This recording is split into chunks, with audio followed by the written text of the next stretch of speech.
E aí, haterzada, tudo bem com vocês? Hoje veio eu e o Lucas de novo. Só a gente pra falar desses negócios aí de Marvel. Hoje nós viemos falar, já aproveitando aí o lançamento do filme Thor, Amor e Trovão, viemos falar do início da Jane Foster como Thor nos quadrinhos da Marvel. Mas antes da gente dar nossa opinião aqui sobre essa história, já deixa o like, se inscreve no canal e ativa o sininho. Também segue a gente nas nossas redes sociais, no Twitter e no Instagram. E também entre no nosso grupo do WhatsApp, só descontos. E quando for fazer as compras na Amazon e na Panini, também usa os nossos links que estão aparecendo aí na tela. Essa HQ da Poderosa Thor, né? Ela saiu originalmente lá nos Estados Unidos no volume de 2014 da revista do Thor.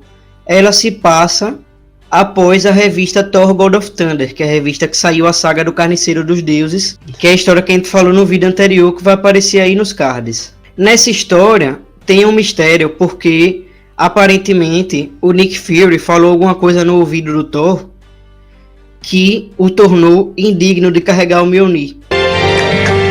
Cadê, Adalto? Quer? Quer tua chupetinha? Quer? Cadê? Então a gente vê que uma nova personagem, uma mulher, ergue o Mjolnir e se torna a nova Thor, né? Hoje todo mundo sabe, né, que é a Jane Foster. Mas na história, na época que ela foi lançada, tinha um mistério, que você não sabia muito bem quem era a personagem, e se acompanhava o Thor e outros personagens querendo descobrir quem é que virou a nova Thor. O Thor, ele deixa de ser digno na saga Pecado Original, que eu não recomendo ler, não vale a pena, é uma merda, mas ele sussurra no ouvido do Thor alguma coisa que nessa história aqui não é revelado, e ele fica indigno, né, de erguer o martelo, mas eu vou dar spoiler, ele sussurra que o Gorr estava certo. Mas aqui eles não dizem, né, como a gente comentou, e também basicamente construindo esse mistério de quem é a poderosa Thor, né, quem conseguiu erguer o martelo, quem é digno agora. E a gente vê o Thor se dando uma de Sherlock Holmes aí, faz até uma listinha com possíveis candidatas aí que virou a Thor, né? Ele é um péssimo detetive, que isso fique claro aqui.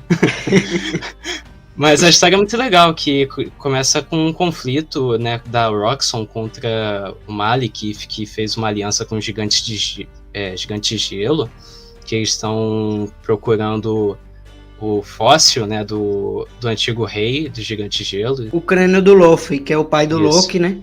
E rei dos gigantes do gelo. Eles querem o crânio para ressuscitar, né? Porque ele tá morto. Aí é justamente quando a Thor ergue o martelo, né?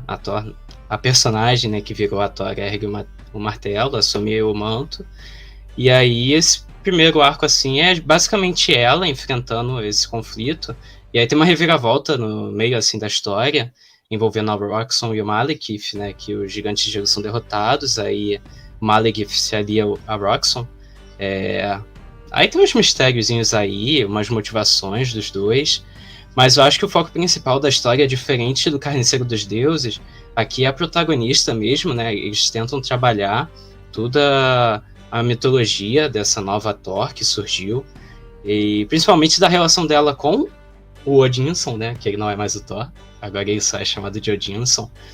E eu acho que trabalha muito bem isso, eu gostei muito. Eu acho que diferente do Carniceiro dos Deuses, que o destaque foi o vilão, né, de fato, também, óbvio, teve a interação do Thor do passado, presente e futuro, que foi muito legal, mas eu acho que o ponto alto foi justamente o vilão trabalhado lá. Aqui é o contrário, eu acho que o ponto alto aqui é justamente os protagonistas, tanto a Thor aqui, né, como o Odinson, justamente como ele fica, né, por ele ter se tornado indigno lá no início da história. Tem o retorno do Odin aqui na história, que ele estava desaparecido e ele retorna para Asgardia, né? Cara, eu gostei também dessa história. Se a gente for traçar um paralelo entre ela e a saga do Carniceiro dos Deuses, né?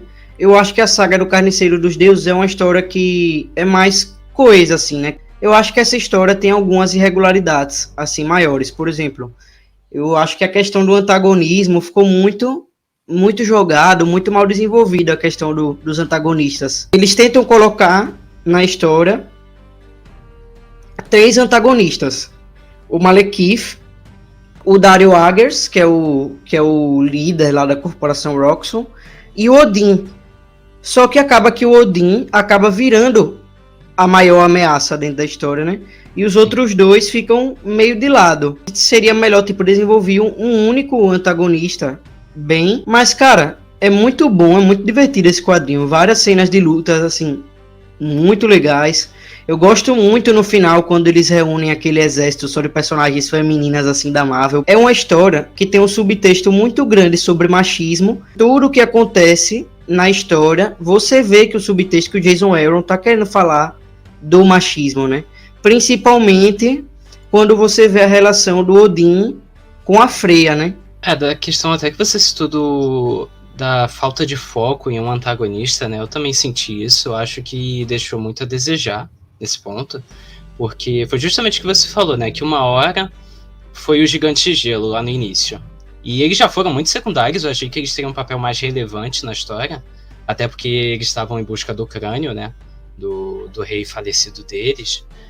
E aí depois eles fazem essa reviravolta da aliança do Malekith com o líder da Roxxon. E eles também são deixados de lado, porque aí tem o Odin revoltado quando descobre da Thor que surgiu, né? Da pessoa que está usando o martelo e usando o título de Thor. E aí ele... Aí aparece outro antagonista antigo da Marvel, que é o irmão do Odin, que é o vilão da saga Essência do Medo. E aí ele surge aqui se aliando ao Odin justamente para caçar essa Thor. E aí eles usam o Destruidor. E aí, de novo, antagonistas que você tinha estabelecido antes, né? Uma aliança, que era o Malekith e o cara da Roxxon, que eu esqueço o nome sempre. Também ficam secundários. Acho que isso atrapalhou um pouco. Pelo menos para mim também, né? Assim como você comentou.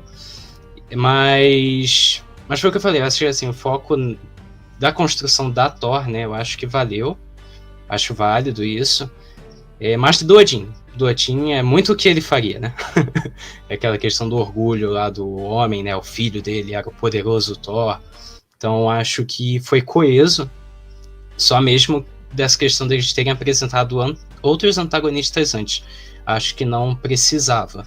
Eu não tenho muito do que reclamar fora essa parte do antagonismo não, sabe?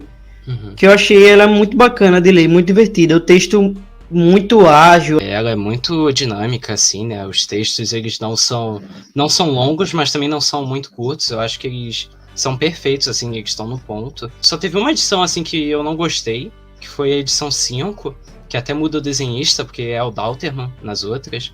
Mas na edição 5 é o Molina. Eu até gosto do Molina, mas aqui o desenho dele eu não gostei muito. Acho que é porque eu estava muito acostumado com a arte do Dauterman nas histórias. E aí é uma mudança meio brusca, porque é só uma edição, né? Não é 3 edições. Então acho que foi... E a história em si, né, da edição 5 também foi um pouquinho abaixo para mim. Eu acho que eu gostei mais de ler essa do que o Carniceiro dos Deuses. Não quer dizer que eu acho ela melhor, eu acho que as duas estão assim no mesmo páreo, no mesmo nível, dado que elas duas se propõem a apresentar, né?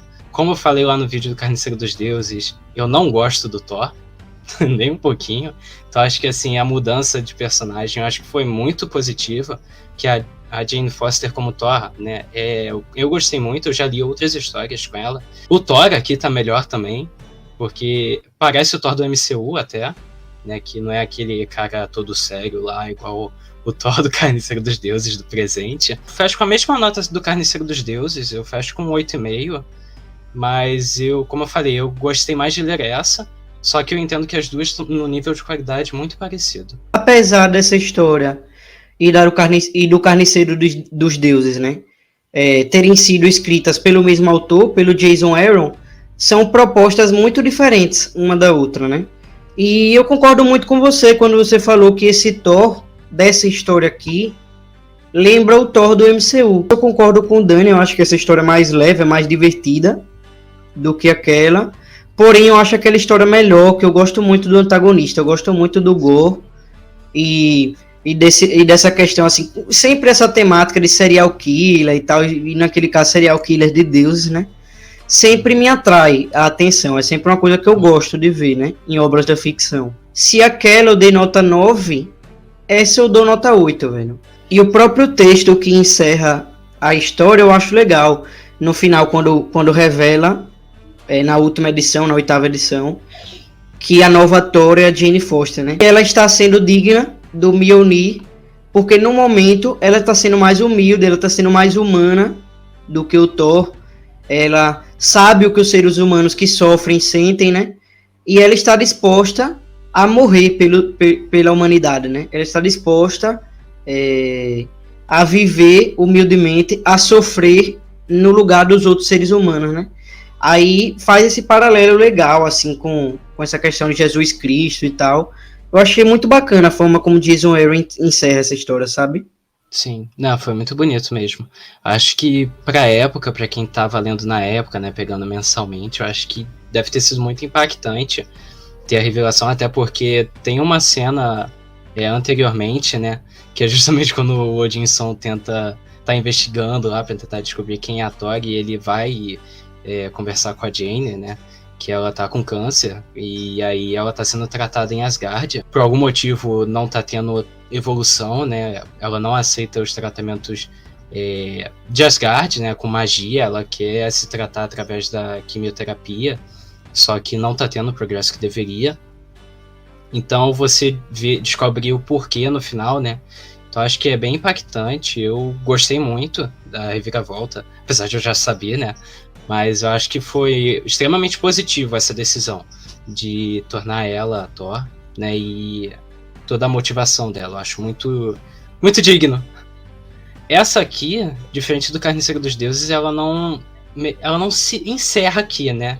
Eu acho que, até porque tem a questão, como a gente falou, dos antagonistas, né, que eles trabalham 4 antagonistas, então fica em aberto ainda, tanto o Malekith como o da Roxxon. Mas diferente do Thor lá do Jason Aaron, esse aqui me deu vontade de continuar, e eu provavelmente vou correr atrás das próximas pra ler. Eu acho que vai valer a pena, com certeza. Mas eu tô chocado que é o Jason Aaron escrevendo isso aqui. Não é possível que é o mesmo que tá escrevendo Vingadores atualmente. Não pode ser. Então é isso aí. Essas são as nossas opiniões sobre esse quadrinho da Marvel clássico moderno. Já que você tá até aqui, não esquece de deixar o like, se inscrever no canal e ativar o sininho. Segue a gente nas nossas redes sociais também.